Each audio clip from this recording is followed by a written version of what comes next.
Hi, this is Desi with Actively, and today I'm gonna go over one of my favorite stretches. This is called the side wall stretch. Okay, so come on.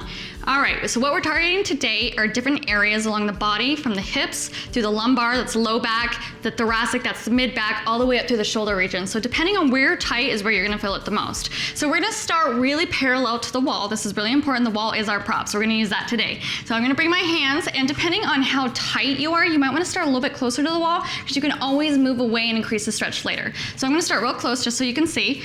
My arm, even my forearm, is gonna be on the wall. The other one's gonna come up top. So I'm nice and parallel, and from here, I'm gonna kick my hip out towards the opposite direction. That's like a super part of the stretch.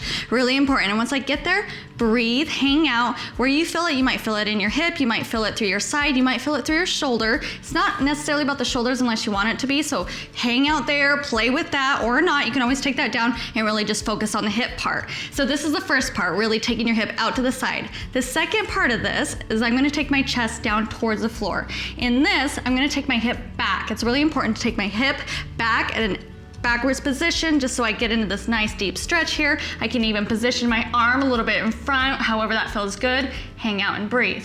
I'm gonna come back to that neutral spot, and the third part of this is I'm gonna open up my chest towards the sky. So in here, the important part again is I'm gonna take my hip bone and take it out at an angle in this direction. Just so I get in here, I'm getting into those obliques, into the hip flexors, right in through here. Breathe, hang out. If you wanna use the arm to really make that increase the stretch, that's gonna be awesome too. So wherever you feel it, hang out, breathe, explore, play. Let me know how it goes.